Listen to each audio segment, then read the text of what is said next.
नमस्कार, मेरा नाम डॉक्टर एसपी वर्मा है।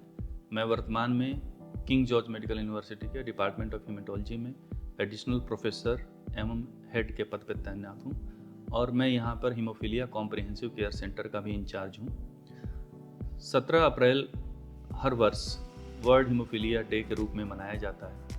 इस दिन का जो इम्पोर्टेंस है वो ये है कि हीमोफीलिया के बारे में जन जागरण में ये जागरूकता फैलाई जाए, जिससे सबको हीमोफीलिया के बारे में अवेयरनेस रहे। हीमोफीलिया क्या है? हीमोफीलिया रक्तस्राव की एक बीमारी है जो कि एक जेनेटिक प्रॉब्लम है।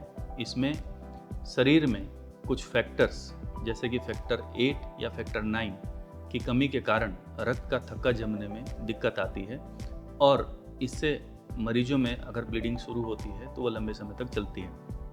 अगर इसके लक्षणों की बात करें तो ये लक्षण जनरली जब बच्चे छोटे होते हैं तभी से आने लगते हैं। जब बच्चा घुटनों चलना शुरू करता है, उसके घुटने में या जोड़ों में बार बार सूजन आती है।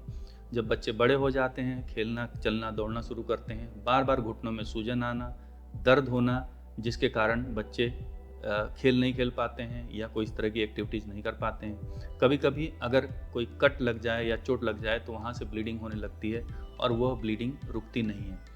तो इस बीमारी में जो सबसे इम्पॉर्टेंट लक्षण है वह जोड़ों में ब्लीडिंग के कारण बार बार सूजन आना और दर्द होना है और कटने पिटने पर लंबे समय तक ब्लीडिंग होते रहना। अगर इस तरह के कोई भी लक्षण किसी व्यक्ति में, मेल्स में खासकर अगर आ रहे हैं तो वह हीमोफीलिया का लक्षण हो सकता है और इसके लिए अपने डॉक्टर को संपर्क करें और उसका जांच कराएं। इसके जांच की सुविधाएं ज़्यादातर सेंटर्स, जो बड़े सेंटर्स हैं, सब पे उपलब्ध हैं। किंग जॉर्ज मेडिकल यूनिवर्सिटी में डिपार्टमेंट ऑफ पैथोलॉजी में, SGPGI, RML इंस्टीट्यूट और यूपी के अदर मेडिकल कॉलेजेस में भी इसके जांच की सुविधाएं उपलब्ध हैं। इसकी जांच सिंपल है। ब्लड का सैंपल लेने के बाद उसकी जांच करके उसमें उस तत्व की लेवल की जांच होकर हीमोफीलिया की कंफर्म डायग्नोसिस बनाई जा सकती है। अगर इलाज की बात करें तो इलाज में कई तरह के इलाज उपलब्ध हैं। सबसे बड़ी बात यह है कि जो इसमें फैक्टर्स की कमी है, उस फैक्टर्स के प्रोडक्ट्स अवेलेबल हैं जो कि फ्री ऑफ कॉस्ट गवर्नमेंट की तरफ से अवेलेबल हैं। और हमारे पूरे यूपी में 26 हीमोफीलिया ट्रीटमेंट सेंटर्स हैं, जिसमें कि लखनऊ में किंग जॉर्ज मेडिकल यूनिवर्सिटी और SGPGI और नोएडा सुपर स्पेशलिटी सेंटर जो है यूपी में बात करें तो ये बड़े सेंटर्स हैं और बाकी सारे मेडिकल कॉलेजेस में और बहुत सारे जिला अस्पतालों में भी इसकी सुविधा उपलब्ध है। तो ये फैक्टर्स रूटीनली अवेलेबल हैं और मरीजों में ब्लीडिंग के समय ये फैक्टर लगा के उस ब्लीडिंग को जल्दी से जल्दी रोका जा सकता है। अगर ये ब्लीडिंग बार बार होती है तो जोड़ों में डैमेज होने का खतरा रहता है और जोड़ों के परमानेंट खराब होने का भी रिस्क रहता है। तो इसलिए जितना जल्दी हो सके ब्लीडिंग के बाद फैक्टर लगवाएं उतना अच्छा रहता है। इसके साथ साथ ये बीमारी चूँकि आनुवंशिक बीमारी है तो ये भी जानना ज़रूरी है कि जिन परिवारों में ये बीमारी है उनको थोड़ा जागरूक रहने की ज़रूरत है। जेनेटिक काउंसलिंग और जेनेटिक टेस्टिंग की ज़रूरत होती है, जिसमें कि अगर जिस परिवार में एक बच्चा है और दूसरा बच्चा पैदा होने वाला है, उसकी जेनेटिक टेस्टिंग जो कि SGPGI में डिपार्टमेंट ऑफ जेनेटिक्स में अवेलेबल है।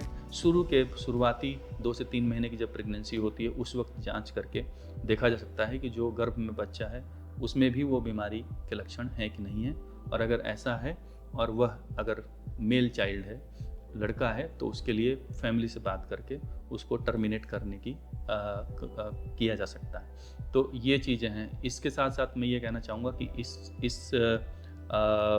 इस वर्ष जो 17 अप्रैल को जब वर्ल्ड हीमोफीलिया डे मना रहे हैं, उसका जो थीम है वो है access to all, women's and girls bleed too. इसका मतलब ये है कि ये बीमारी ऐसा नहीं कि मैं बात कर रहा हूँ कि लड़कों में होती है तो सिर्फ लड़कों को ही अफेक्ट करती है। जो इसमें फीमेल्स जो होती हैं, परिवार की जो महिला होती है, वो कैरियर होती है मोस्ट ऑफ द टाइम। उसमें भी बीमारी का जीन होता है, लेकिन वो बीमारी उसमें मैनिफेस्ट नहीं करती।